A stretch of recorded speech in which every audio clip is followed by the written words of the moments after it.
মানুষে কয় আহা এ তো দেখছি এদের থেকে ওদের আব্বা ভালো ছিল। তাইলে আব্বা ভালো বলার সুযোগ হয়েছে না, যে এদের থেকে তো ওদের আব্বা ভালো ছিল। এখন আমাদের দেশে মনে হচ্ছে পরিকল্পিতভাবে এমন কিছু করা হচ্ছে যাতে আমরা বলতে পারি এর থেকে তো শেখ হাসিনা ভালো ছিল।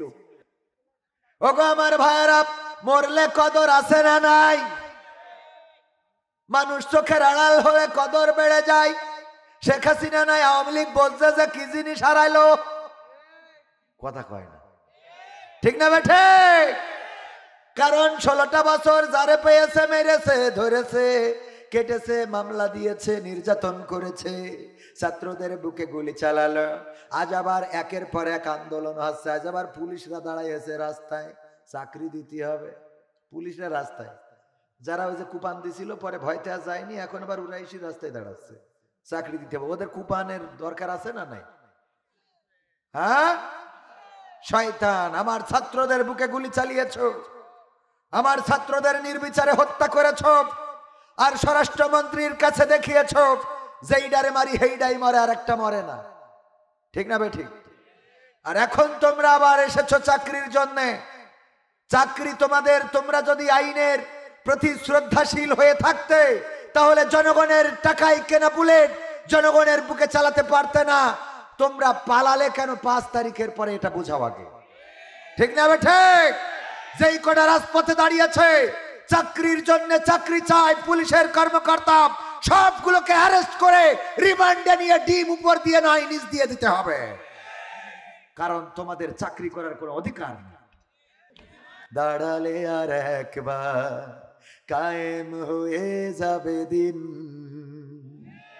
সাহস নিয়ে দাঁড়িয়েছ তাই মুক্ত হয়েছে জমিন, সাহস করে দাঁড়ালে আর একবার কায়েম হয়ে যাবে দিন।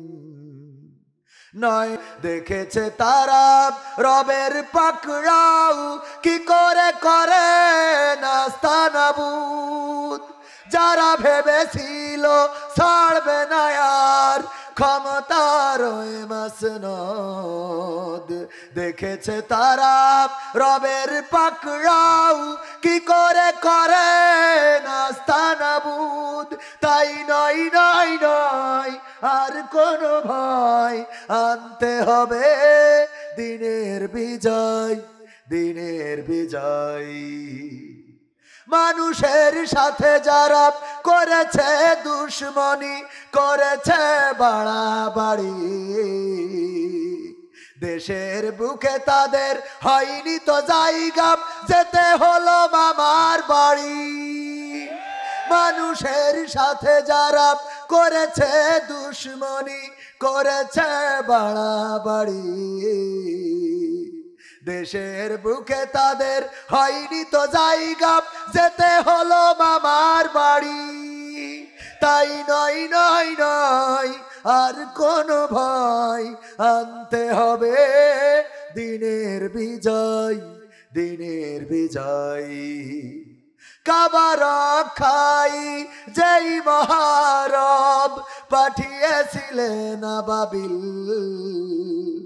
আজও তিনি, তাই নয় নয় নয় আর কোনো ভয়, আনতে হবে দিনের বিজয়, দিনের বিজয়। সাহস নিয়ে দাঁড়িয়েছ তাই মুক্ত হয়েছে জমিন, সাহস করে দাঁড়ালে আর একবার কায়েম হয়ে যাবে দিন। কায়েম হবে না? সাহস নিয়ে মুগ্ধ দাঁড়িয়েছিল, সাহস নিয়ে আবু সাইদ দাঁড়িয়েছিল, দুটি হাত প্রশস্ত করে দিয়ে বলেছিল এই বুকে গুলি চালাতে পারো, আমার বক্ষ ভেদ করতে পারে তোমাদের বুলেট, কিন্তু যেই জমিন স্বৈরাচার মুক্ত করতে চেয়েছি, স্বৈরাচার মুক্ত না হওয়া পর্যন্ত এই রাজপথ ছেড়ে দেব না। আমার শান্ত মুগ্ধ, আমার ইয়ামিন, আমার ইয়াকিন, আমার ছাত্র জনতা রাজপথে নেমে বক্ষ পেতে দিয়ে প্রমাণ করে দিল রক্ত দিলে এই জমিন উর্বর হয়। রক্ত দিলে স্বৈরাচারেরা পালিয়ে যায়, রক্ত দিলে স্বৈরাচার মুক্ত দেশ হয়ে যায়, জুলুম মুক্ত দেশ হয়ে যায়। ওগো আমার ভাইয়েরা, এমনি ভাবে যদি আমরা কোরআনের জন্য রক্ত দেওয়ার জন্য এমনি ভাবে কেউ রক্ত দিতে হবে, কেউ বুক পেতে দিতে হবে, কেউ পানি বিতরণ করতে হবে, কেউ বিস্কুট দিতে হবে। হতে পারে আমাদের জমিন থেকে গুলি বর্ষণ করা হবে, হতে পারে আসমান থেকে হেলিকপ্টার দিয়ে গুলি বর্ষণ করা হতে পারে, হতে পারে আমার দেশের সৈন্যবাহিনীর বাইরে দাদার দেশ থেকে ভাড়া করে সৈন্যবাহিনী আনা হতে পারে। তারপরেও রাজপথ ছাড়া যাবে না। যদি আমরা এই সিদ্ধান্ত নিতে পারি তবে বাংলার জমিনে কোরআন কায়েম হবে, তাছাড়া কোরআন কায়েম হওয়া সম্ভব নয়। ঠিক না বেঠে? সেই জান্নাতের বাসিন্দা হতে চায় না? চায় না? চাই তো। জান্নাতে যেতে চান কে কে হাত উঁচু করেন? সবাই জান্নাতে যেতে চান? আলহামদুলিল্লাহ। ছাগল খাওয়াইতে যেতে হবে। এখন জান্নাতে যেয়ে বসে থাকবো এই সময় আমার নেই। জান্নাতে যেয়ে বসে থাকবে এই সময় ওর। জান্নাত বোঝার দরকার আছে না নাই? জান্নাত এমন একটা জায়গা যেখানে গোলাম আজম রাহিমাহুল্লাহ বলেছেন জান্নাতে কোনো অভাব নেই, তবে একটা জিনিসের অভাব আছে। জান্নাতে কি কোনো কিছুর অভাব আছে? কিন্তু গোলাম আজম রাহিমাহুল্লাহ বলেছেন একটা জিনিসের অভাব আছে। একটা জিনিসের, সেই অভাবটা কি? সেই জিনিসটা কি? সেই জিনিসটা হলো ওখানে অভাবের অভাব। কিসের অভাব? অভাবের অভাব। মানে একজন বলতেছে যে ভাইরে টেনশনে জ্বালায় বাঁচি না, খুবই দুশ্চিন্তা হয়। কয় তোকে দুশ্চিন্তা কি নিয়ে? কয় অনেক বিষয় আছে, কত টেনশন। এই ইউনুস থাকবে না যাবে, শেখ হাসিনা চট করে কখন ঢুকে পড়ে, খালেদা জিয়া আবার বিদেশ থেকে ঠিকঠাক মতো আসতে পারবে কি না, দেশে কি আবার জামাত ইসলাম ক্ষমতা, কত টেনশন। কয় আমার একটা টেনশন অবশ্যই আছে। কি? তা বলছে আমার এই টেনশন কেন হয় না, এই নিয়ে টেনশন। আমার টেনশন কেন হয় না, এই নিয়ে আমি খুব দুশ্চিন্তায় আছি। অনেকের টেনশন আছে আর অনেকের টেনশন দুশ্চিন্তা নাই। দুশ্চিন্তা তো তাদের থাকবে না যারা আল্লাহর কাছে নিজেদেরকে সমর্পণ করে, যারা বলে ইন্না সালাতি ওয়া নুসুকি ওয়া মাহইয়ায়া ওয়া মামাতি লিল্লাহি রাব্বিল আলামিন। নিশ্চয় আমাদের সালাত, আমাদের কুরবানি, আমাদের জীবন, আমাদের মরণ সবকিছু বিশ্ব প্রতিপালক আল্লাহর জন্য। এরা চিন্তা মুক্ত থাকে, বলেন সুবহানাল্লাহ। থাকে না? থাকে না? যারা আল্লাহর কাছে নিজেদেরকে সমর্পণ করে দেয়, তারা যদি জেলখানায় যায় কার জন্য যায়? তারা যদি রিমান্ডে যায় কার জন্য যায়? তারা যদি ফাঁসির কাষ্টে ঝোলে কার জন্য ঝোলে? আল্লাহর জন্য। সুতরাং আল্লাহর জন্য যারা নিবেদিত প্রাণ হয়ে যায়, এই জান্নাত এমন একটা জায়গা, পৃথিবীর যেই ব্যক্তিটা সবচেয়ে ছোট জান্নাত পাবে তারও জান্নাতটা হবে পৃথিবীর 10 গুণ সমান। সুবহানাল্লাহ, 10 গুণ সমান। আর দুনিয়ার পরে আল্লাহর নবী বলেছেন রিয়াজুল জান্নাহ হলো সেটা যেখানে আল্লাহর কোরআনের কথা বলা হয়, রাসূলের হাদিসের আলোচনা করা হয়, সেটা রিয়াজুল জান্নাহ, জান্নাতের বাগান। তার মানে দুনিয়ায় আজকে আমার যুবকেরা এই বংশীপুরে জান্নাতের বাগান কায়েম করেছে, বলেন সুবহানাল্লাহ।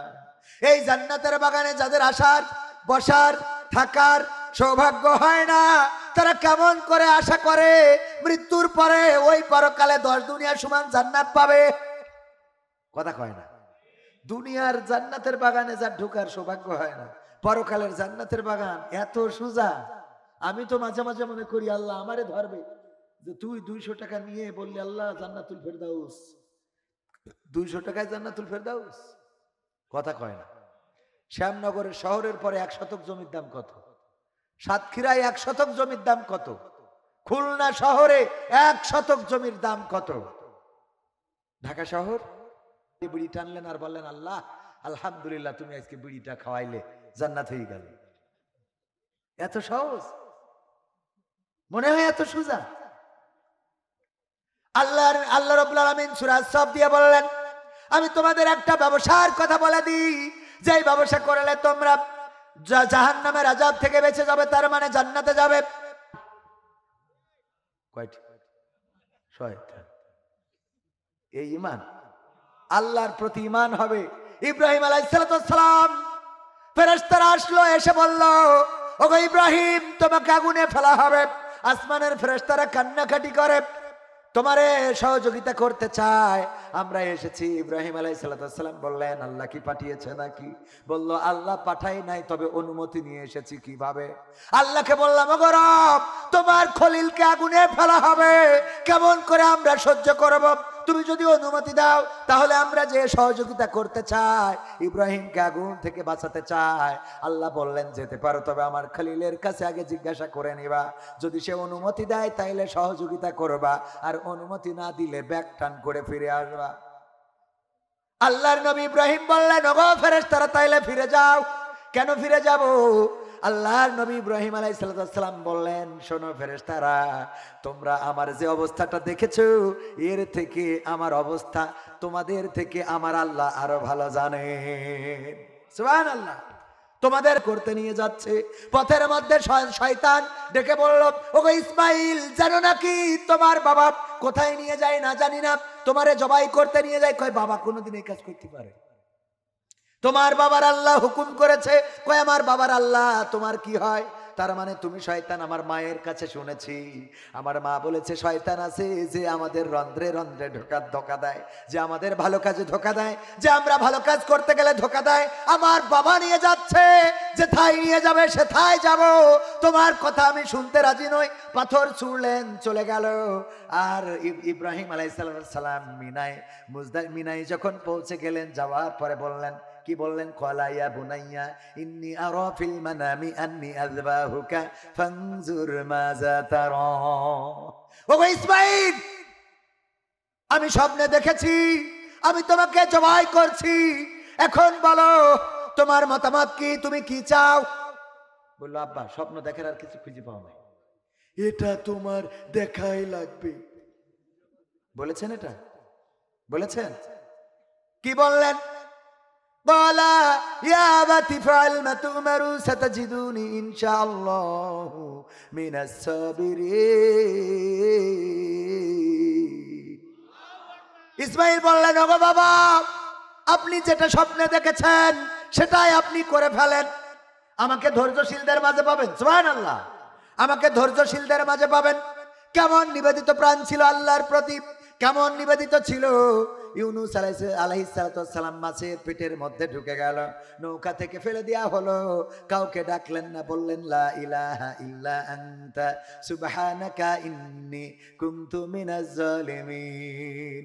হে রব, ওগো রব, তোমার মতো সত্য ইলাহ, একমাত্র ইলাহ আর কেউ নাই। তুমি পুত পবিত্র, তোমার মতো পবিত্র কেউ নাই। ওগো আল্লাহ, আমি আমার উপরে জুলুম করে ফেলেছি, তুমি দয়া করো, তুমি আমার উপরে রহম করো। আল্লাহ রাব্বুল আলামিন এই জুন্নুনকে বাঁচালেন মাছের পেট থেকে। ডেকেছিলেন কাকে বলেন? কথা কয় না। ডেকেছিলেন কাকে? আল্লাহর নাম বলতে যাদের কষ্ট হয়, অথচ এই আল্লাহ ছাড়া কোনো উপায় নাই, আল্লাহ ছাড়া কোনো রাস্তা নাই, আল্লাহ ছাড়া কোনো মাবুদ নাই। যখন কারো কেউ থাকে না তখন থাকেন কে? আবার যখন কারো সব থাকে তখনও থাকেন কে? আপনার সুখের দিনেও আল্লাহ থাকে, দুঃখের দিনেও আল্লাহ থাকে, আপনার কষ্টের সময়ও আল্লাহ থাকে, আপনার সুখের সময়ও আল্লাহ থাকে। যখন সবাই আপনার পাশে তখনও আল্লাহ আছে আপনার পাশে, যখন সবাই আপনার থেকে মুখ ফিরিয়ে নেয় তখনও আপনার পাশে থাকেন কে? আল্লাহ রাব্বুল আলামিনকে ডেকে মাহরুম হয় নাই।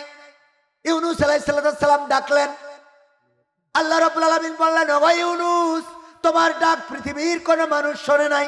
শেখ হাসিনা শোনে নাই, খালেদা জিয়া শোনে নাই, বাইডেন ডোনাল্ড ট্রাম্প শোনে নাই, পুতিন শোনে নাই, জেলেনস্কি শোনে নাই, অং সান সু চি শোনে নাই, তোমার ওয়াকার ইউনূস শোনে নাই, কেউ শোনে নাই।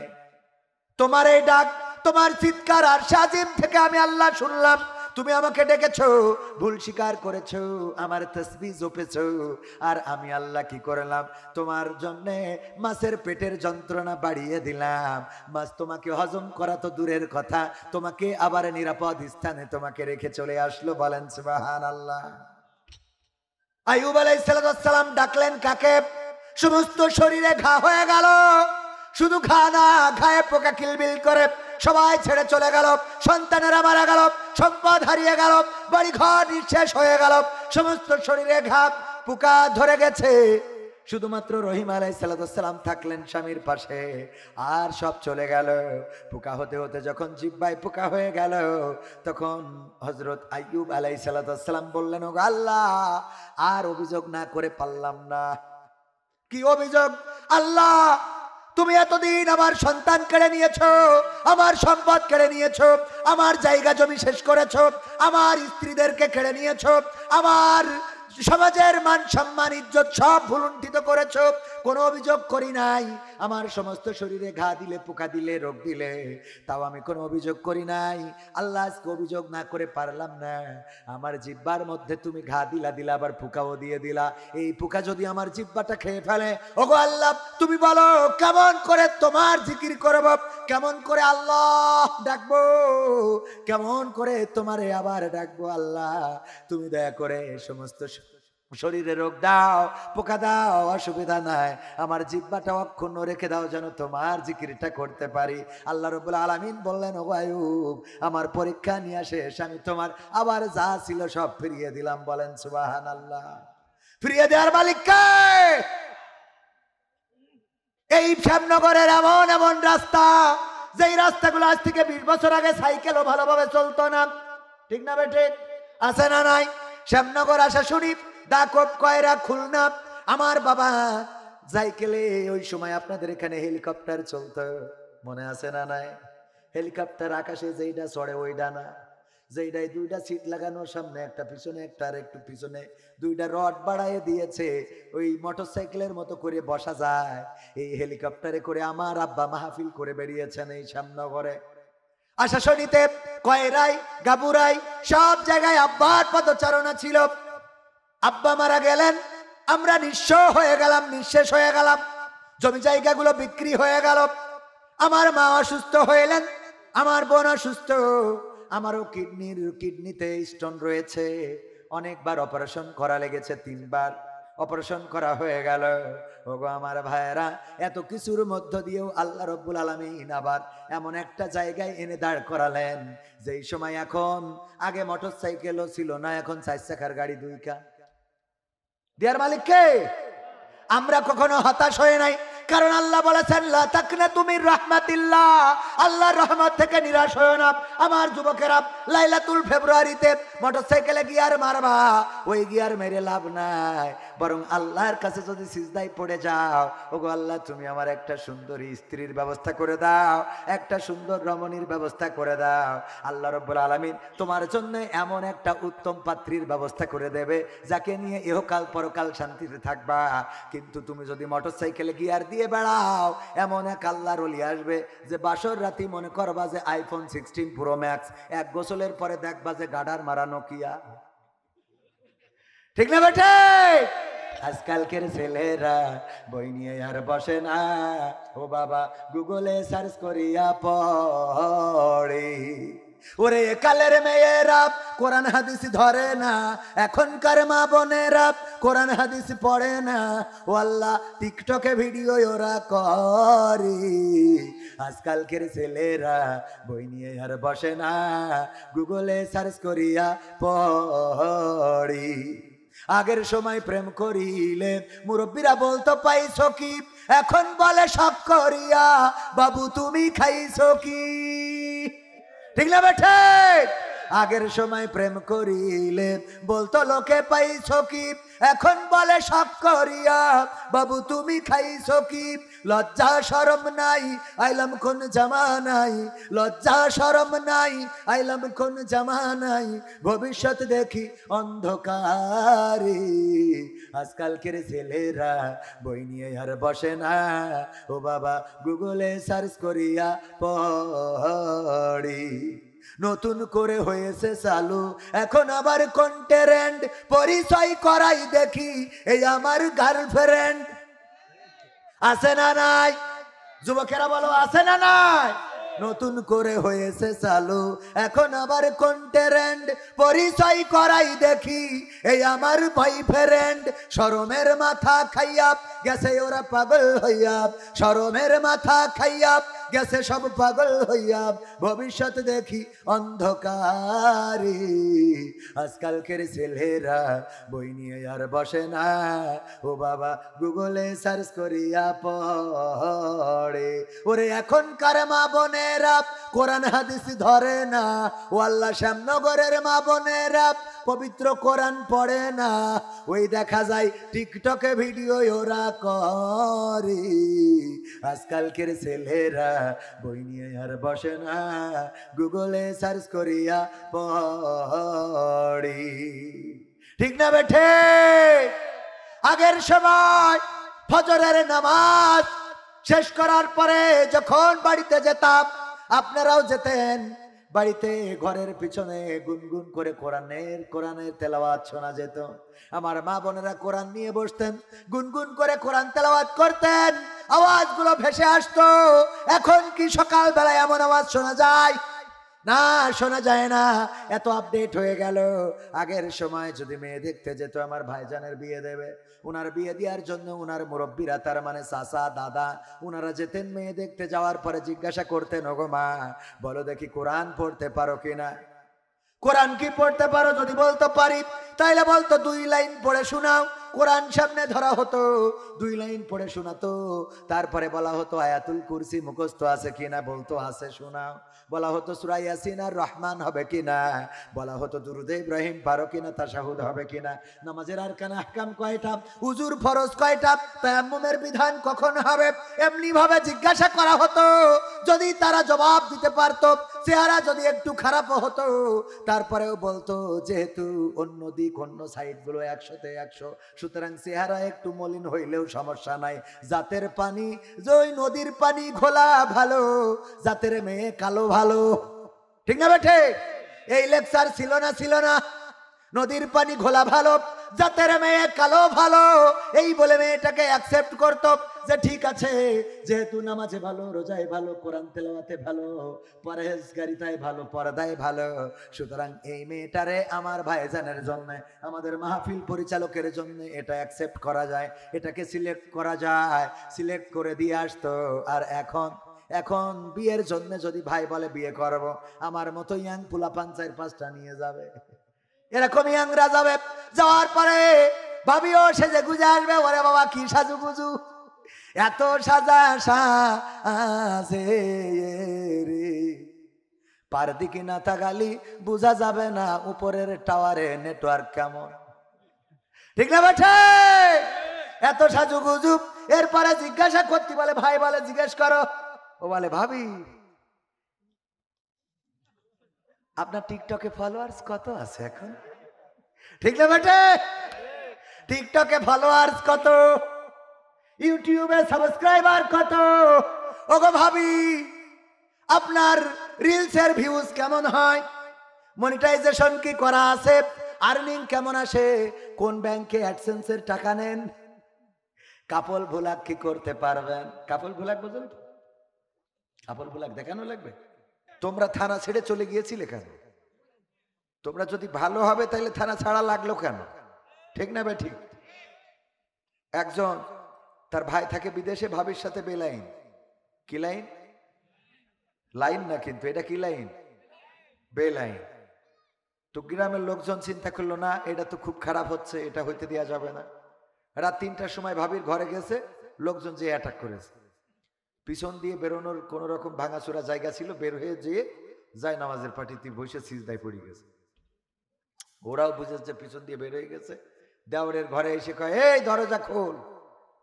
দরজা খোলে না, লাথি দিয়ে ভেঙে দেখে ওর মধ্যে কি করতেছে, তাহাজ্জুদের নামাজের সিজদায়। বলতেছে ভাই, টেনে তুলেছে, বলছে ভাই আমি তো তাহাজ্জুদ গুজারি লোক। কয় তুই তাহাজ্জুদ গুজারি এটা তো বুঝি, এটা মানতে তো অসুবিধা নেই, কিন্তু তোর স্যান্ডেল জুড়া ভাবির খাটের তলে কেন? ঠিক না বে ঠিক? তুমি যে পরহেজগার তাহাজ্জুদ গুজারি মানতে তো অসুবিধা নেই, কিন্তু তোমার স্যান্ডেল জুড়া, তোমার পায়ের পাদুকা, তোমার পায়ের জুতা ভাবির খাটের নিচে গেল কেমনে? সুবহানাল্লাহ বলবেন না? সোয়াব হইতে থাকে একদিকে, আর একদিকে গুনাহ ঝরে যেতে থাকে। এত সুন্দর একটা প্রোগ্রামে আল্লাহ যাদেরকে কবুল করেছেন তারাই আসতে পেরেছেন, যাদের কবুল করেন নাই তারা এখানে আসতে পারবে পর্দার অন্তরালে আছেন মা এবং বোনেরা, মাইকের আওয়াজ যারা শুনছেন সবাইকে অন্তরস্থল থেকে সালাম জানাচ্ছি, আসসালামু আলাইকুম রাহমাতুল্লাহ। আমরা আল্লাহর শুকরিয়া আদায় করছি যে মহান রব দয়া করে মায়া করে আমাদেরকে মানুষ হিসাবে সৃষ্টি করেছেন। আল্লাহ চাইলে আমাদের অন্য কোনো প্রাণী করে পাঠাতে পারতেন, কিন্তু আল্লাহ চান নাই। তিনি চেয়েছেন আমাদেরকে আশরাফুল মাখলুক করে পাঠাবেন। আল্লাহ আমাদের আজ পর্যন্ত সুস্থ রেখেছেন। অনেকেই আছে এই সময় হাসপাতালের বিছানায় শুয়ে আছে, ছটফট করছে, আছে না নাই? আজকে আপনার শ্যামনগরেও ঘটে গেছে, একজন মা তার 2 সন্তানকে বিষপান করিয়ে হত্যা করেছে, তারপরে নিজে আবার আত্মহত্যা করার জন্য গলায় দড়ি দিয়েছে। আপনার শ্যামনগরে আজকের ঘটনা। এবং তার শ্বশুর শাশুড়ি তাকে উদ্ধার করেছে, করার পরে মা বেঁচে আছে, কিন্তু সন্তান 2 জন মারা গেছে। এই মা কি আর এই দুনিয়ার পরে বেঁচে থাকার দরকার আছে? আত্মহত্যা যদিও জায়েজ নাই, তবুও এই মায়ের বেঁচে থাকা নিরর্থক। কলিজার টুকরা সন্তানের গালে মুখে বিষ ঢেলে হত্যা করে নিজে আবার আত্মহত্যা করতে গেছে, সেই মানুষটা বেঁচে গেছে। আল্লাহ ওরে বাঁচায় রেখেছে কিসের জন্য আল্লাহ সেটা ভালো জানেন। যাই হোক, এভাবে সেই আমাদের নসিবে কখন কি ঘটে যাবে আমরা কেউ জানি। যে বাচ্চা 2টা মারা গেছে, এই বাচ্চা 2টার তো কোনো অপরাধ নাই, আছে? এই বাচ্চা 2টারে মেরে ফেলা হলো। আমাদের এখানে ছোট ছোট বাচ্চা শিশু অনেকেই আছে।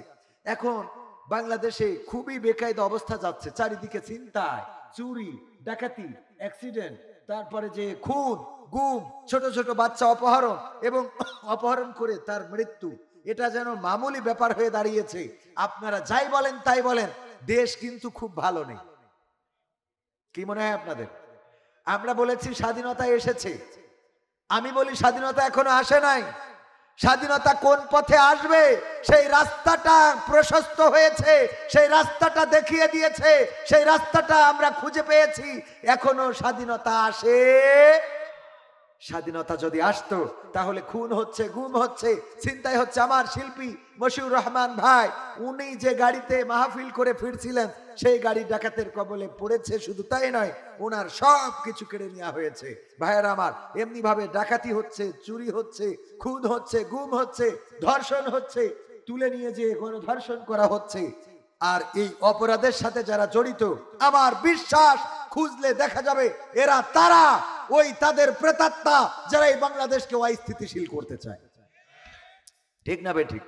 কারণ মাঝখানে দেখলাম এই আল্লাহর ওলিরা ভারতে যেয়ে সেখানে যেও ধর্ষণ করেছে, পুলিশে ধরেছে। দেখেছেন কিনা? হ্যাঁ, ওখানে যেও মেশিন ঠিক রাখতে পারিনি। সহ্য না করে পারা যায়? এই অপরাধগুলো ঘটানো হচ্ছে পরিকল্পিতভাবে। এই অপরাধগুলো ঘটাচ্ছে পরিকল্পিতভাবে, যেন আমরা বলতে পারি আগেই তো ভালো ছিলাম। ঠিক না বেঠে? কারণ অবস্থাটা হলো এই যে একজন আল্লামা সাইদি বলেছিলেন, ওনার আলোচনায় শুনে থাকতে পারেন, একজন কাফন চোরা সে মারা যাওয়ার সময় তার সন্তানদের বলল, খোকারা তোমরা এমন কোন কাজ করবা যাতে মানুষে আমারে ভালো বলে। মানুষে আমারে কি বলে? মানুষে আমারে ভালো বলে। তো বাবা কাফন চুরি করতো, সন্তানরাও কাফন চুরি করে। লোক মারা গেলে মাটি দিলে ওখান থেকে কাফন চুরি করে। তো কাফন চুরি করলে লোকে বলে, দেখো ওর বাবাও যেমন ছিল ওরাও তেমন হয়েছে। এরকম বলে না? বলে না? আমার আব্বার নাম মরহুম মাস্টার আব্দুল সামাদ। আপনারা নাম শুনেছেন কতজন? এই অঞ্চলে মাহফিলে আসতেন, দেখেছেন কেউ? এরকম আছে? মাস্টার আব্দুল সামাদ ওয়াজ করে বেড়াতেন শ্যামনগর। ওই একজন মনে হয় উনি আমার আব্বাকে দেখেছেন, আরো একজন ওই পাশে আছে, আরো 2-1 থাকতে পারে। আজ 23 বছর হয়ে গেল আব্বা মাহফিল ময়দান না, এই দুনিয়ার ময়দানই ছেড়ে চলে যেতে হয়েছে। একসাথে আমার মুহতারাম উস্তাদ জি আছেন, উনিও একসাথে মাহফিল করেছেন, তো আমার আব্বাকে চেনার কথা অনেকে চিনে থাকতে পারেন। যাই হোক, যে কথা বলছিলাম, কাফন চোরা মানে ও এই কথা কেন বললাম, যে যারা আমার আব্বাকে দেখেছেন তারা কিন্তু অনেকেই বলতে পারবেন যে ওর আব্বা যেভাবে কথা বলতো ও সেভাবে বলে, এরকম না? বলবেন কি না? মোটামুটি উনিও আমার বিশ্বাস এটাই বলবেন যে আপনার আব্বা যেভাবে বয়ান করতেন, যেভাবে কথা বলতেন। অথচ আব্বা যখন মারা গেছে তখন আমার 14 বছর বয়স। তো আব্বার ওই পথে আল্লাহ এনে দিয়েছেন এবং আব্বার মতো করেই বলতে দেন। যারা আমার আব্বাকে চেনে তারা বলে তুমি তো তোমার আব্বার মতো হয়েছো। অনেকেই চেহারা দেখেও বলে যে তোমার চেহারাটাও তোমার আব্বার মতো। আলহামদুলিল্লাহ। তো কাফন চোরার সন্তানদের বলল, এরা তো ওই ওর বাপের মতো হয়েছে, ওর বাপও কাপন চুরি করতো, এরাও কাপন চুরি করে।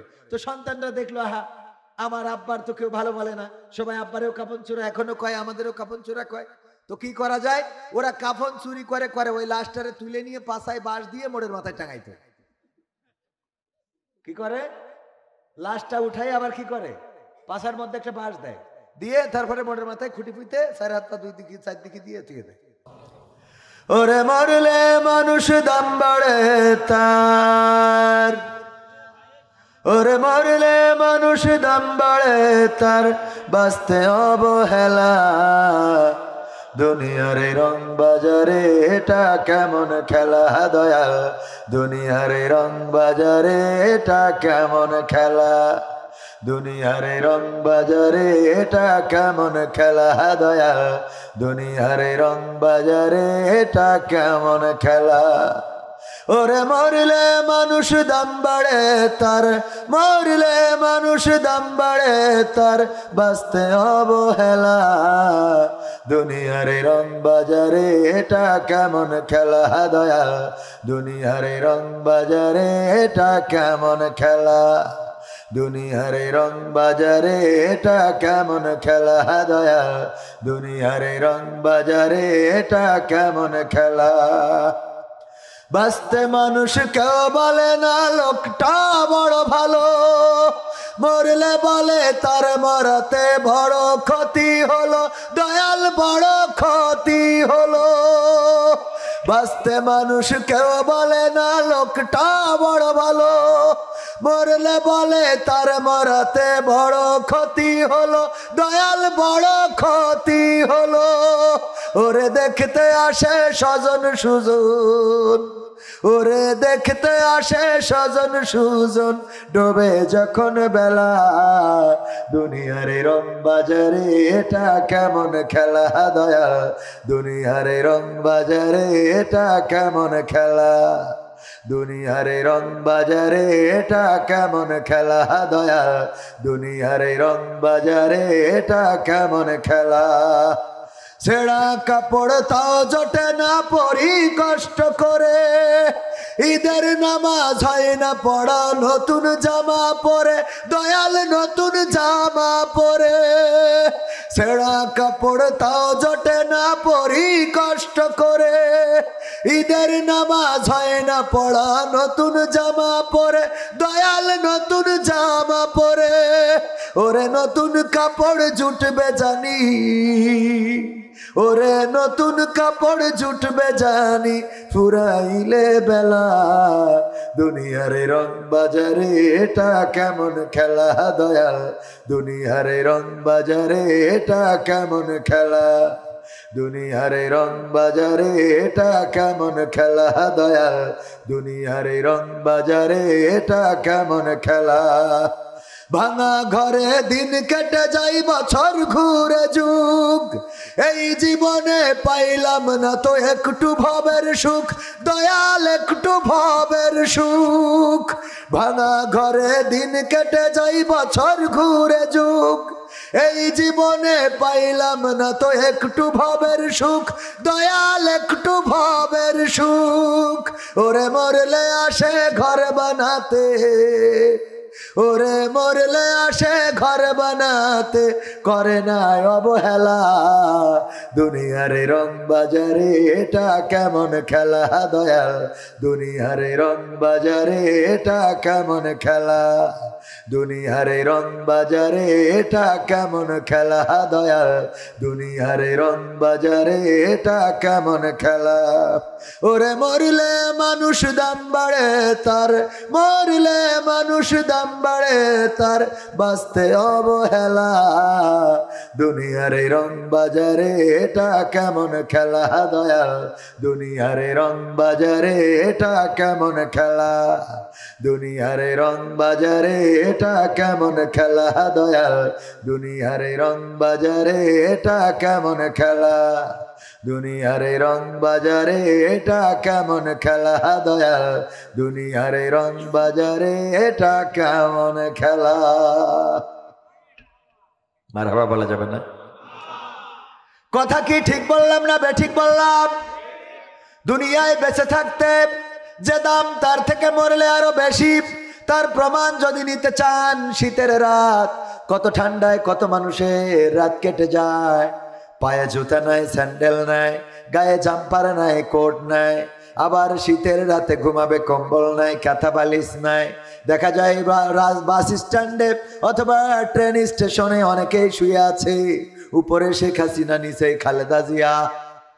ঠিক না? ঠিক কি সেগুলো কি বলেন? ব্যানার। এই ব্যানার, উপরে শেখ হাসিনার ব্যানার, নিচে খালেদা জিয়ার ব্যানার। কোথাও বা কোন জায়গায় ফখরুল ইসলাম আলমগীর নিচেই, আর উপরে ওবায়দুল কাদের। ঠিক তো? এই ব্যানারে শুয়ে থাকে। তাদের একটা পোশাক দেওয়ার মতো মানুষ পাওয়া যায় না, তাদের শীতের কাপড় দেওয়ার মতো মানুষ পাওয়া যায় না। কিন্তু মরে যাওয়ার পরে কাফনের টাকার কি অভাব হয়? অভাব কি হয়? না, হয় না। যদি কারো ঘর ভেঙে যায়, বাড়ি ভেঙে যায়, ঝড়ে উড়ে যায়, আপনাদের কারো কাছে যদি সহযোগিতা চায়, ওগো আমার ভাইয়েরা, আমার ঘরের টিন উড়ে গেছে, আমার ঘরের খুঁটি পড়ে গেছে, চলেন একটু লাগিয়ে দিতে হবে, বলবেন যে টাকা ছাড়া লাগাবো না। ঠিক না? ঠিক। টাকা না দিলে ফ্রি করার মতো কেউ কি আছে? না, নাই। কিন্তু মারা যাওয়ার পরে যদি মাইকে এলাম হয় অমুক ব্যক্তি মারা গেছে আর পৃথিবীর পরে বেঁচে নাই, এই কথা শোনার পরে তার ঘর বানানোর জন্য লোকের কি অভাব হয়? কথা কেন অভাব হয়? না, অভাব হয় না। ঘরের খুঁটি লাগানোর জন্য আপনার কাছে যদি বাঁশ চায়, ভাই ঝাড় থেকে যদি 2টা বাঁশ দিতেন, ঘরটায় খুঁটি লাগাতে পারতাম, ঘরটায় একটু টিন দিতে পারতাম, চাল দিতে পারতাম, এই শীতের সময় একটু ঘিরে দিতে পারতাম, বাতাস ঢুকতো না। না, বাঁশ দেওয়া যাবে না এই সময়, শীতকালে বাঁশ কাটা যাবে না, কুড়া বের হবে আর কিছুদিন পরে, এখন বাঁশে হাত দেওয়া যাবে না, ইত্যাদি কথা বলে বাঁশ দেয় না। অথচ লোকটি যদি মারা যায়, তার কবরের বাঁশের অভাব পড়েছে এমন একজনও দেখি নাই। ঠিক না? ঠিক। তার মানে মরলে কদর আছে না নাই? আপনাদের কথা বলতে কষ্ট হচ্ছে নাকি বলছেন কিন্তু আমি শুনতে পাচ্ছি না? কোনটা?